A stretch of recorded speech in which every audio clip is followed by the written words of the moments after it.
Greetings, everyone. Welcome to What Dreams Are Made Of. The title of this episode is It's Really Happening: Alien Contact in Close Encounters of the Third Kind, a 1977 film written and directed by Steven Spielberg.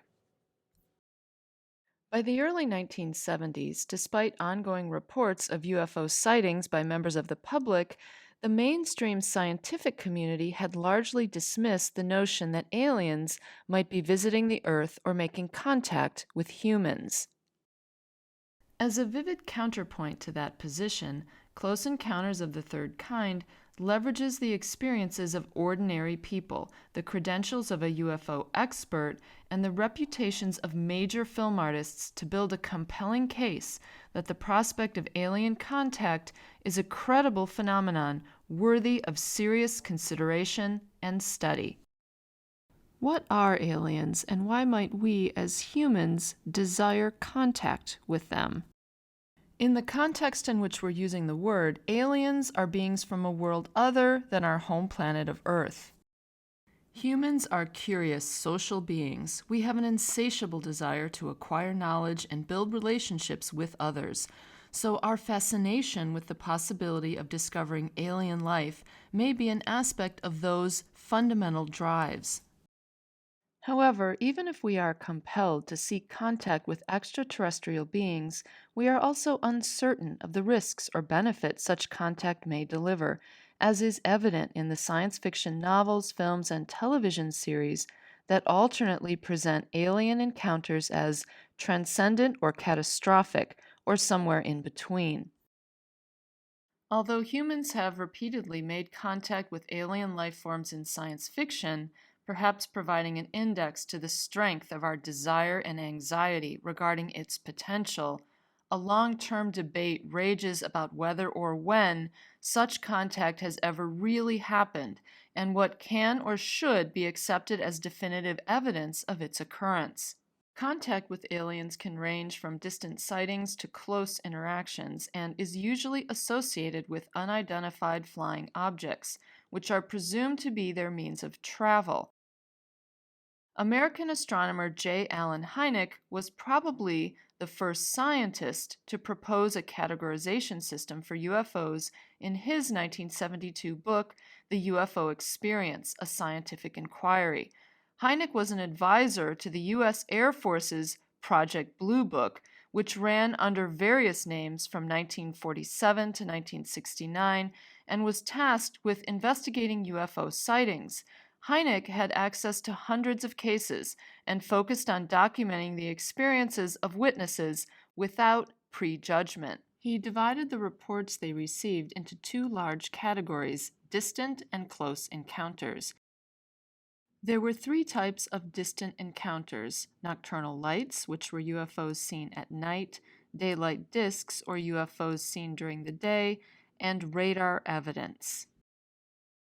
And three types of close encounters: sightings, physical evidence, and contact.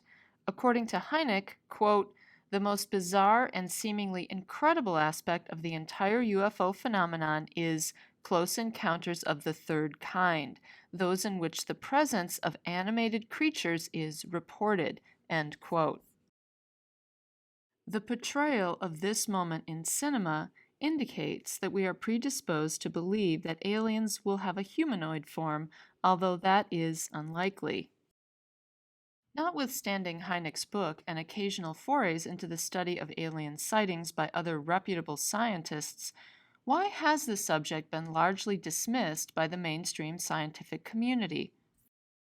According to history professor Greg Eguigen in his 2015 essay, Making UFOs Make Sense: Ufology, Science, and the History of Their Mutual Mistrust,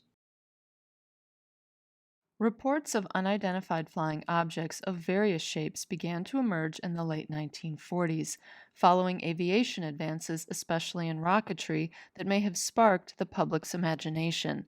From the 1940s to the 1960s, during the first decades of the Cold War, authorities across the world treated UFOs and alien encounters as national security matters.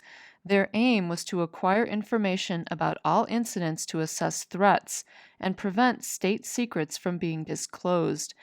This created an atmosphere of mistrust in which the public felt that governments were not being forthright in releasing all the real information they might have about UFOs and aliens.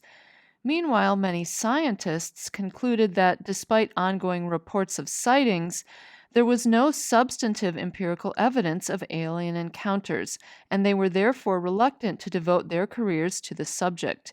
In fact, a commission on UFOs at the University of Colorado, headed by physicist Edward Condon, recommended that scientists shift their focus from the study of UFOs to the people who claim to see them, their backgrounds, personalities, social ties, and processes of perception, cognition, and belief, to determine why they might be predisposed to having such illusory experiences.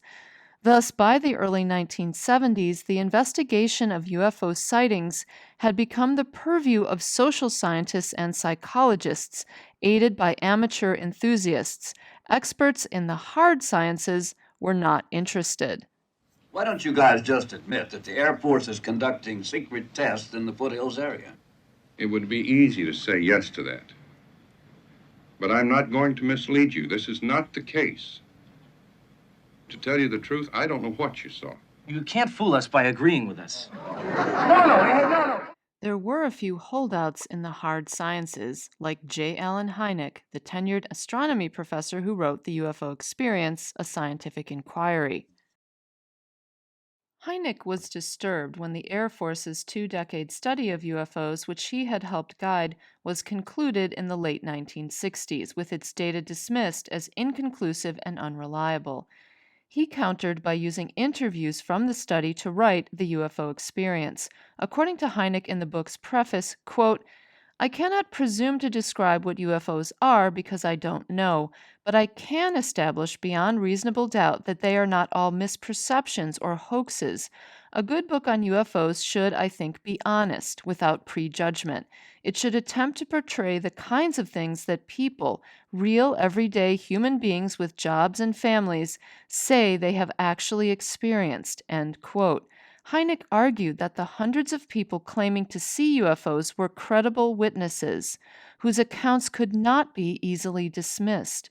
The book captured Spielberg's imagination, and he became determined to make a film that was an earnest exploration of the evidence for alien contact. In Close Encounters, Influences, and Production Background, John Tolson argues that The UFO Experience, a Scientific Inquiry, became the foundation for Close Encounters. According to Tolson, quote, "Spielberg's debt to The UFO Experience extends beyond his appropriation of Hynek's classification terms. Many of the events in the film are based on the eyewitness reports in Hynek's book." End quote. The eyewitnesses in Spielberg's film are ordinary people who have had what could be classified as close encounters of the second kind, leaving them with a strong desire for further contact. Roy Neary is an electrician whose face is burned after he sees strange lights in the sky, and Gillian Guyler is a single mother whose young child, Barry, disappears without a trace. She believes he has been taken by aliens and is desperate to get him back. The film traces their quest to identify and reach a mysterious rendezvous site where they believe the alien ships will land.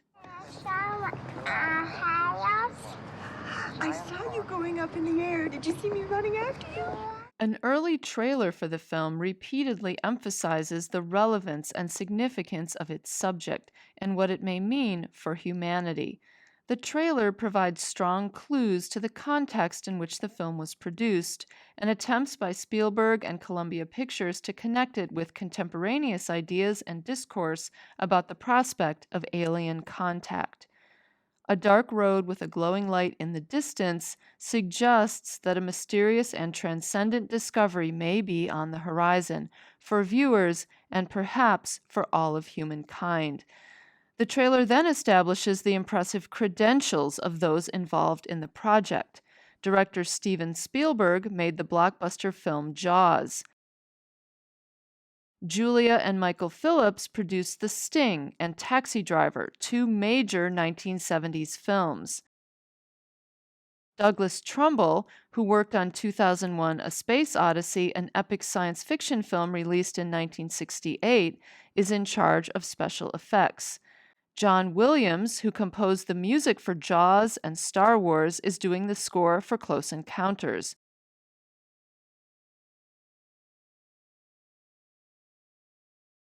What is perhaps most striking is that the film's technical advisor, Dr. J. Allen Hynek, described as the world's foremost authority on UFOs, is given equal billing with the director, producers, special effects expert, and composer, suggesting that the film's scientific foundation is critical.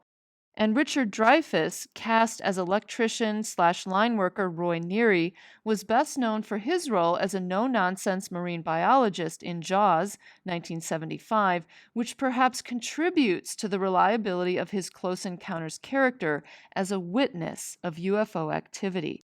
Getting Francois Truffaut, a legendary French New Wave director and critic, to appear in Close Encounters also lends the story artistic gravitas.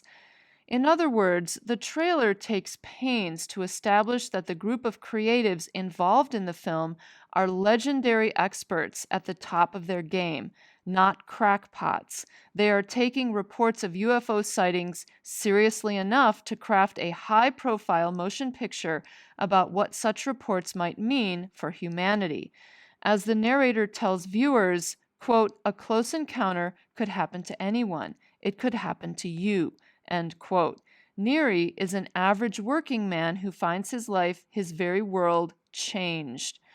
Roy Neary's ordinariness, and presumably his relatability for many audience members, contributes to the impression that his character's perceptions and experiences are accurate. I want to launch a complaint.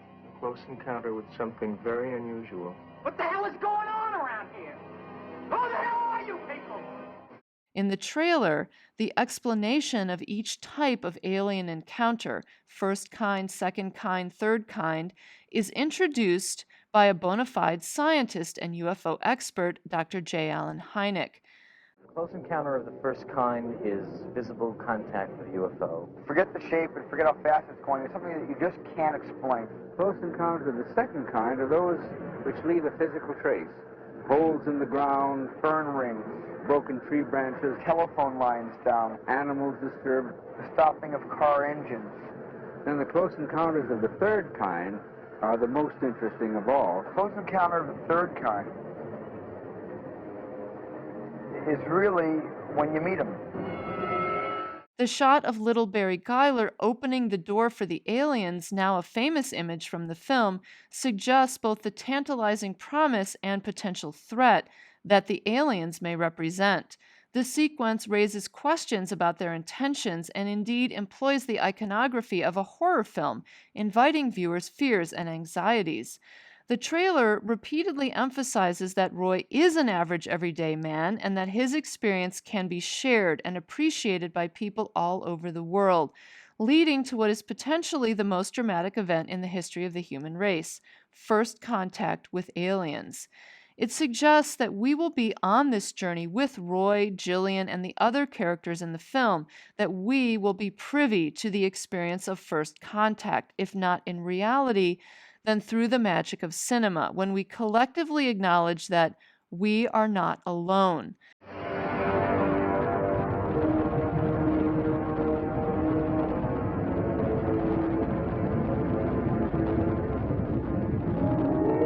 It begins in an Indiana town and leads to one inescapable conclusion.